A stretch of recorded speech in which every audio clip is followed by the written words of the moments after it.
नमस्कार दोस्तों, जेबी education help desk पर आपका स्वागत है।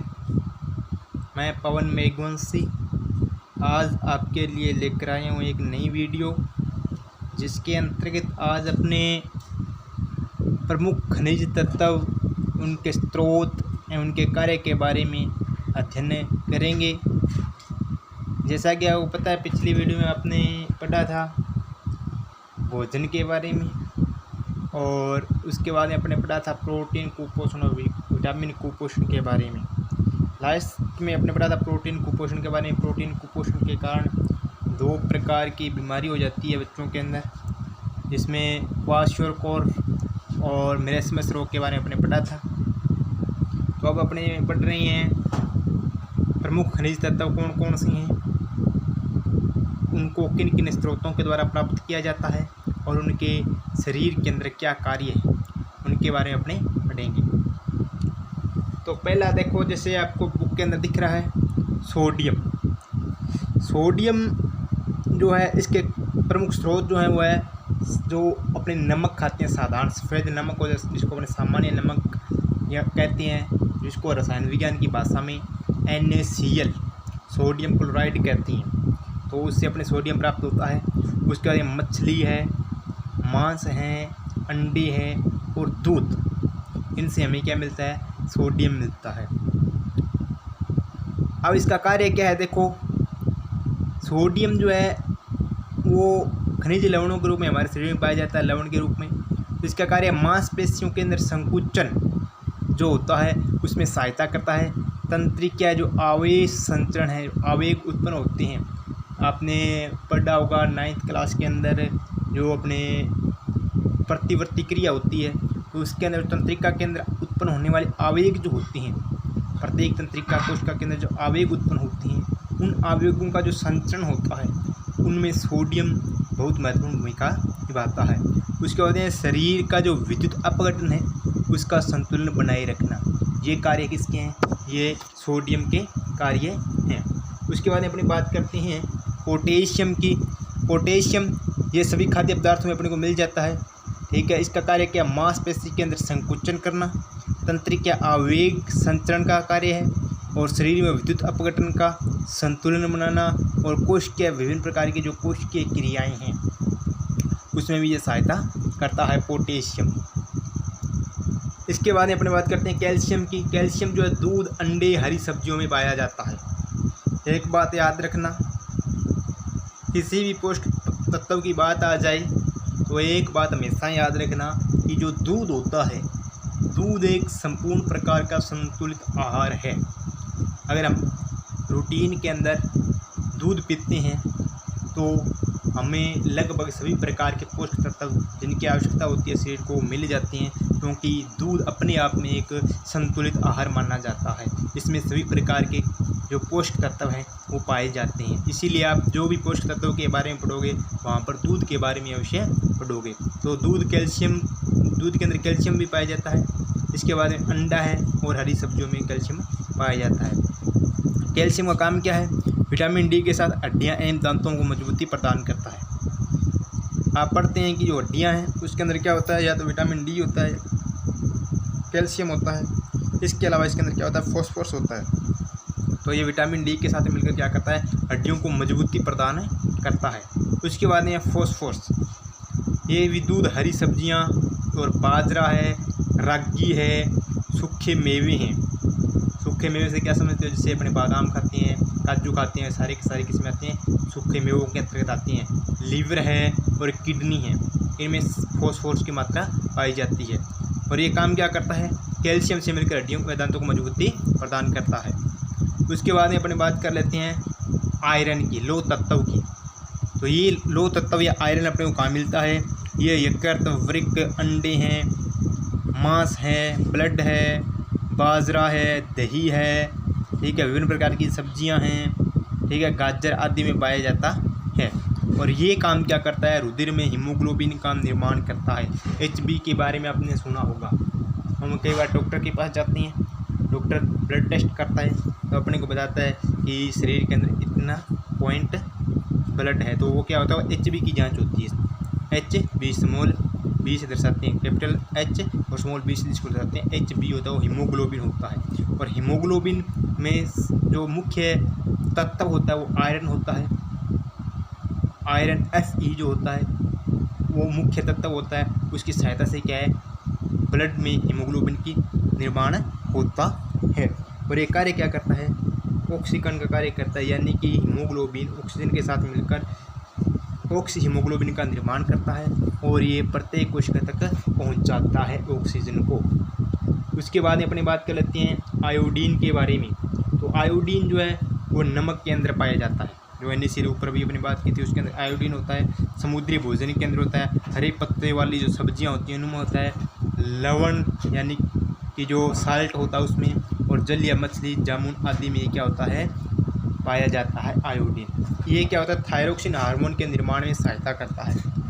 जो हमारी थायराइड ग्रंथि होती है वो थायराइड ग्रंथि क्या करती है, थायरोक्सिन हार्मोन का स्त्राव करती है। और ये थायरोक्सिन हार्मोन का जो स्त्राव होता है उसको प्रेरित कौन करता है, उसको प्रेरित करता है आयोडीन। यदि हमारे शरीर में आयोडीन की कमी हो जाएगी तो थायरोक्सिन हार्मोन का जो निर्माण है वो कम हो जाएगा, और जिसके कारण जो थायराइड ग्रंथि है वो फूलकर बड़ी हो जाती है, जिसको अपने क्या कहते हैं, गोइटर रोग कहते हैं, घेंगा रोग। इसकी कमी कारण होता है, अगर शरीर में आयोडीन की कमी हो जाती है तो आयोडीन की कमी के कारण घेंगा या गोइटर रोग हो जाता है। तो ये थे मुख्य जो खनिज तत्व हैं और उनके स्रोत हैं, शरीर के अंदर उनके क्या क्या कार्य हैं, इनके बारे में अपने बात की है। अब हम जो बात करते हैं वो करेंगे मानव स्वास्थ्य के बारे में, कि जो ह्यूमन हेल्थ है वो क्या है। तो सबसे पहले तो आपको ये पता होना चाहिए कि स्वास्थ्य होता क्या है, स्वास्थ्य से क्या तात्पर्य है, यानी कि स्वास्थ्य कहते किसे हैं। तो स्वास्थ्य या हेल्थ क्या होती है, स्वास्थ्य या हेल्थ का अर्थ ये होता है कि कोई भी व्यक्ति है वो शारीरिक रूप से, मानसिक रूप से, सामाजिक रूप से स्वस्थ होना चाहिए। शारीरिक रूप से कैसे, कि उसके शरीर के अंदर किसी प्रकार का कोई रोग ना हो, शारीरिक रोग जिसको अपने कहते हैं, फिजिकल डिजीज उसके शरीर के अंदर नहीं होनी चाहिए। मानसिक रोग यानी कि मेंटलिटी उसकी जो है, मानसिकता है वो सही होनी चाहिए इंसान की, मानसिक तनाव उसके अंदर नहीं होना चाहिए, किसी प्रकार का मानसिक दबाव नहीं होना चाहिए, वो मानसिक हो गया। और तीसरी बात की अपनी सामाजिक रूप से, सामाजिक यानी समाज के द्वारा, जिस समाज में अपने रहते हैं उस समाज का कोई उसके ऊपर प्रेशर नहीं होना चाहिए, समाज के अंदर रहने वाले लोगों के द्वारा उस पर किसी प्रकार का कोई दबाव नहीं बनाया जाना चाहिए, जिसके कारण उसके अंदर क्या है, जो तनाव उत्पन्न होता है, जिसको अपन टेंशन कहते हैं। तो इन तीनों रूप से यदि व्यक्ति क्या स्वस्थ है तो वो एक हेल्दी ह्यूमन माना जाता है।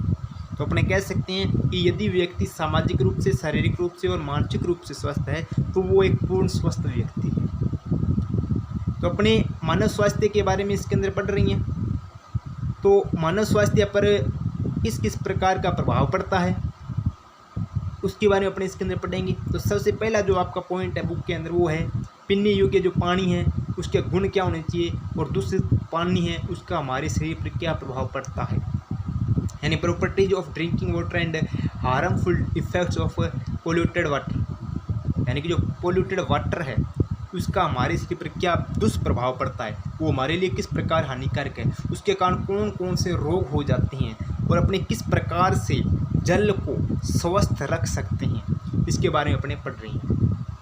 तो देखो आपको पता है पीने का जो जल होता है उससे विभिन्न प्रकार की बीमारियां उत्पन्न हो जाती हैं। जैसे देखो किताब के अंदर ध्यान दो, थोड़ा सा मैं किताब पढ़ देता हूँ ताकि आपको पता चल जाए कि हम इंसान इतने कम उपलब्ध जल के स्रोतों का इस तरह से दोहन कर रहे हैं कि जल्द ही हमारे सामने जल संकट अपने विकराल रूप में मौजूद होगा। हमारे उपयोग का लगभग सारा जल नदियों, झीलों या भूमिगत स्रोतों से आता है। हम जल के उपयोग के साथ उसे प्रदूषित भी करते हैं। इस तरह हम द्विधारी तलवार से अपनी जीवनदाता पर वार कर रहे हैं। इसका अर्थ क्या हो गया? इसका अर्थ ये है कि जो पृथ्वी पे जल है लगभग 75% जो भाग है पृथ्वी का उस पे जल है। लेकिन क्या आपको पता है कि ये जो इतना जल है वो पीने योग्य है या नहीं है? इसका जो 75% है पृथ्वी का, उसका लगभग 1% जो जल है या इससे भी कम जो जल है वो पीने योग्य है। बाकी का जो जल है क्या है वो समुद्रों के अंदर पाए जाने वाला लवणीय जल है जिसको अपने नहीं पी सकते, या किसी कारणवश वो क्या प्रदूषित हो रहा है उसको अपने नहीं पी सकते। तो पीने योग्य जो जल है वो कितना है? लगभग 1% या उससे कम है।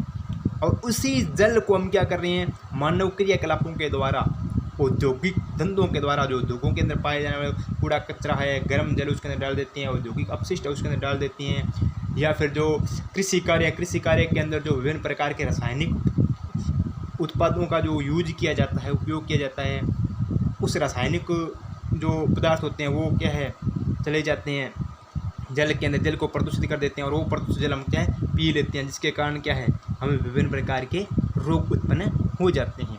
तो हम क्या करते हैं, एक तो पहले जल कम है, और दूसरा हम क्या कर रहे हैं उसका इस प्रकार से यूज कर रहे हैं, प्रदूषित कर रहे हैं कि आने वाले जो नई पीढ़ी है उनके लिए बहुत बड़ी समस्या उत्पन्न हो सकती है।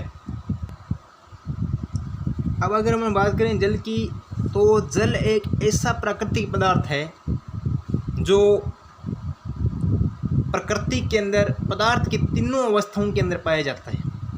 जल ठोस रूप में भी पाया जाता है, जल द्रव रूप में पाया जाता है जो अपने पीने के लिए उपयोग में लेते हैं, और जल वाष्प रूप में यानी गैस रूप में भी पाया जाता है।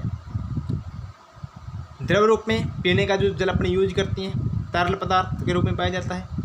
बर्फ़ जो होती है वो ठोस रूप में पाई जाती है, और इसके अलावा जो जलवाष्प है जब अपने जल को गर्म करते हैं भाप बन जाती है, वो जलवाष्प के रूप में पाया जाता है। तो इस प्रकार प्रकृति के अंदर पाए जाने वाला पदार्थ है जो कि तीनों अवस्थाओं में पाया जाता है। अब अपनी बात करें, जो जल हमें मिलता है पीने के लिए वो ऐसा तो है नहीं कि बिल्कुल शुद्ध है, उसके अंदर विभिन्न प्रकार के कूड़ा करकट होता है, उसके अंदर मिट्टी होती है, इसके अलावा उसके अंदर विभिन्न प्रकार के सूक्ष्म जीव भी होते हैं जो अलग अलग प्रकार के रोग उत्पन्न करने की क्षमता रखते हैं। इसलिए हम जब प्रदूषित जल को पीते हैं तो हमारे शरीर में विभिन्न प्रकार के रोग हो जाते हैं, अतिसार हो गया, हैजा हो गया, ठीक है, उल्टियाँ लग जाती हैं। तो इस प्रकार के जो रोग हैं वो दूषित जल के पीने से हो जाते हैं। तो ये बात थी जल की। अब अपने को ये पता होना चाहिए कि जो पीने का जल है उसके अंदर कौन कौन से गुण होने चाहिए ताकि हम दूषित जल से होने वाले रोगों से बच सकें। तो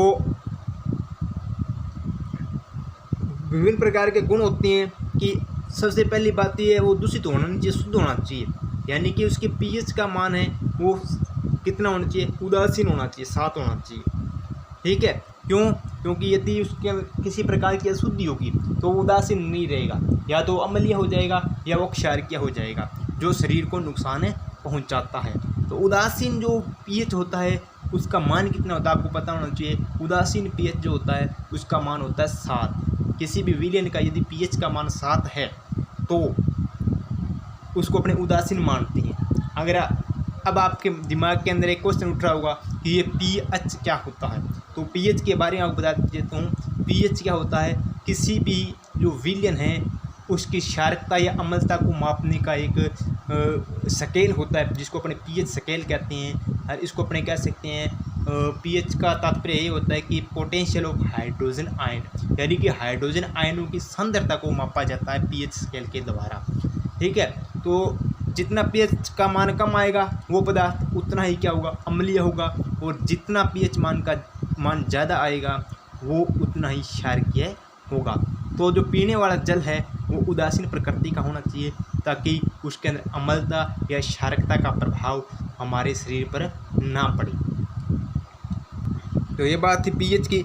इसके बाद में अगर अपन बात करते हैं तो जल जो है वो क्या होता है, एक सार्वत्रिक विलायक होता है, यानी कि प्रत्येक चीज़ को अपने अंदर घोलने की क्षमता रखता है।